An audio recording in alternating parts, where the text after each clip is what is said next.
검찰이 물러냈다. 박범계 전 법무부 장관이 민주당 원내대표에 막판 깜짝 출마 선언을 했습니다. 여당은 최고위 두통이 진행 중입니다. 일단 민주당 의원 20여 명이 무소속 민영배 의원을 복당해줘야 한다라고 청원을 했습니다. 이야기 들어보시죠. 민영배 의원의 조속한 복당을 청원합니다. 지난 3월 23일 헌법재판소는 검찰개혁법에 대한 권한쟁의 심판 청구에 대해 기각, 각하 결정을 내리며 검찰개혁법은 여전히 유효하다는 사실 역시 확인시켰습니다. 민영배 의원은 좌초될 위기에 처한 검찰개혁법을 통과시키기 위해 정치적 결단을 한 것입니다. 그럼에도 탈당으로 인한 온갖 비난을 홀로 감내하고 있습니다. 더 이상 광야에 애롭게 두지 않았으면 합니다. 지금 민주당 20명에 가까운 의원들이 민영배 무소속 의원을 복당해줘야 한다. 광야에 외롭게 두면 안 된다라고 청원까지 했는데 사실은 헌재에서 민영배 의원의 위장 탈당 등을 두고 사실은 강하게 좀 질타한 대목이 있는데 하필 지금 송영길 발 돈봉투 리스크 때문에 이재명 지도부도 곤욕스러운 상황인데 이때 또 갑자기 민영배 복당 청원을 갑자기 지금 제기했습니다. 전윤기 의원님 어떻게 보십니까? 그러니까 사실 지금 자중질환의 모습이 우리가 만들고 있는 것 아닌가 하는 좀 그런 고민이 있습니다. 강한 비판의 돌직구. 이게 그 민영배 의원 복당 같은 경우에는 그 절차와 정당성에 맞게끔 진행하면 되는 것인데 이것을 굳이 기자회견까지 통해서 밖에다가 이야기를 할 필요가 있는 것인가라는 생각이 들고요. 사실 복당을 하고 싶으시다면 민영배 의원께서 직접 신청을 하고 그 관련된 절차에 맞게끔 하면 되는 것이거든요. 사실 그런 진행을 민영배 의원이 지금 진행을 하고 있는지는 정확히 모르겠습니다만 이런 식으로 기자회견을 통해서 풀어내는 것은 저는 좀 바람직하지 않다 이렇게 생각을 합니다. 물론 민영배 의원은 사실 민주당 입장에서는 소중한 자산이라고 저는 생각을 합니다. 그리고 복당을 하고자 한다면 환영하는 바는 있다 이런 말씀 드리겠지만 저런 방식을 통해서 자중질환을 오히려 만드는 것은 저는 바람직하지 않다 그렇게 생각합니다. 김영주 의원님, 네. 지금 위장 탈당은 어쨌든 헌재가 위법하다라고 질타한 부분이잖아요. 네. 지금 그야말로 우리 당의 상황이 어떻다라고 하는 데 대한 인식이 결여돼 있고요. 역설적으로 얘기하면 잘 됐다. 예? 잘 됐다고요? 저 정도 되면은 당이 지금 뭐 어차피 저런 상황 같으면 그냥 총체적인 난국에 빠지는 게 차라리 낫고 해당하는 게 낫습니다. 당을 해산하는 게 나아요. 이 정도 판단이면. 지금 정필묘 의원이 뭐하러 들어왔습니까? 비례대표 하면서. 자기 다른 총선에 지역구 달려고 저런 식으로 해서 민영배 의원을 구출한다는 것이 당에 도움이 됩니까? 오히려 나는 광주 시민들이 훨씬 더 저 부분에 대해서 반대하고 자존심 상해할 것 같아요. 국민들 앞에서 저렇게 떳떳하게 거짓말하는 그런 정당의 모습들을 보면서 더 이런 정당이 어디 있을 수가 있습니까? 낯뜨거운 정당이죠. 그러니까 지금 상황이 어떻습니까? 전체적으로 돈봉투 문제 때문에 전체 국회의원들이 모든 걸 다 그만두고 국민들 앞에 무릎 꿇고 사과해야 될 지점에 그 꼼수로 탈당했다고 하는 사람을 복당시키라고 얘기하는 사람들이 현실적인 판단을 하는 정치인입니까?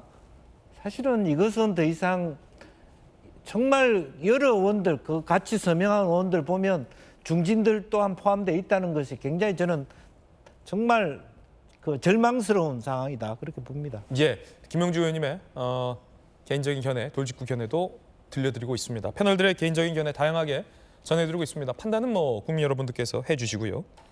그 가운데 박범계 전 법무부 장관, 박범계 의원이 원내대표 막판에 출마 선언을 했습니다. 출마의 변이 흥미롭습니다. 들어보시죠. 윤석열 검찰 독재의 그림자가 더욱 짙어가고 있습니다. 똑같은 사고방식을 갖고 똑같은 길을 걸어온 일부 정치검찰이 국민의 안전과 민생을 위태롭게 하고 있습니다. 저희 출마가 결코 틀리지 않았다고 자부합니다. 최종적으로 후보 등록 서류를 만들어야 되겠다고 결심한 것은 오늘 아침 윤석열 대통령의 4.19 기념식에서의 발언 때문이었습니다.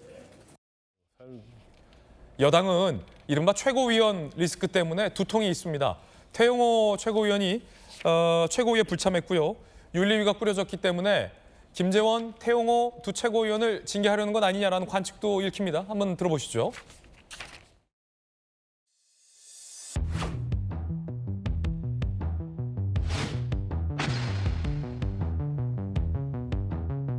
나야 썼는지 나오지 말라고. 아닙니다. 혹시 언제까지 방송 안 하실 생각이세요? 혹시 이렇게 의사가 있으십니까? 자진 선택 관련해서 일부 최고위원 자진 선택 그런 논의는 전혀 없습니다.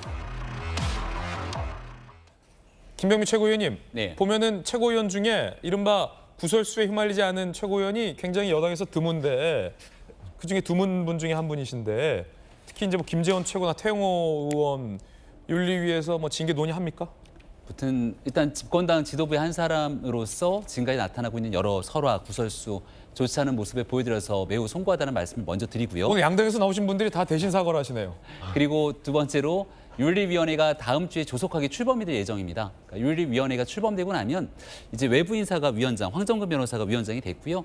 그리고 3분의 2 이상의 윤리위원들은 다 외부 인사들이기 때문에 국민적 눈높이를 한껏 끌어올려서 만약 당원 국민들의 도덕적 기준들과 전혀 어긋나 있는 행동과 말 등으로 문제를 일으켰다면 거기에 적합한 조치들이 윤리위원회를 통해서 강력한 후속 조치들이 뒤따를 거다 이렇게 말씀드립니다. 김재원 최고위원에 대해서 강한 징계를 해야 한다. 이준석 전 대표보다 더 센 징계해야 된다. 뭐 이런 여론도 당내에 있던데 맞습니까? 당내에서는 지금 지도부가 출범하고 나서 힘있게 윤석열 정부와 함께 손잡고 일하는 정당으로서 나아가야 되는데 여기에 이제 지지율을 떨어뜨리게 됐던 배경들, 여기에 대한 책임론들이 꽤나 많이 공감대가 형성돼 있습니다.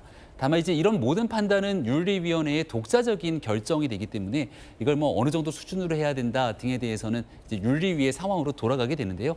제가 알고 있는 이제 황정근 신임위원장 그리고 새롭게 꾸려진 윤리위원회는 무튼 국민적 눈높이를 최선으로 맞춰서 잘 진행할 거라고 믿고 있습니다. 김재원 최고가 4.3 유족회를 방문했지만 유족들은 항의했습니다.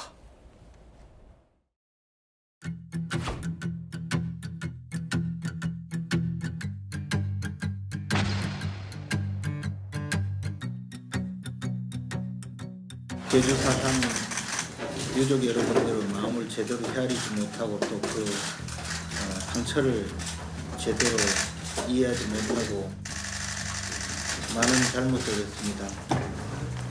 저의 잘못으로 상처 입으신 많은 제주 국민 여러분들께 진심으로 사과를 드립니다. 제가 좀 더 도움이 될 수 있는 방향으로 모든 노력을 다하겠습니다. 진심으로 죄송합니다.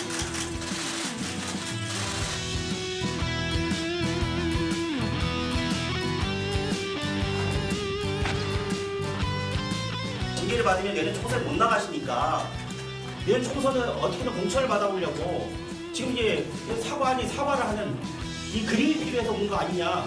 우리가 이걸 진정성의 사과로 믿을 수 있겠습니까? 저희들은 60초 광고 보고 돌아오겠습니다. 잠시 후에 뵙죠.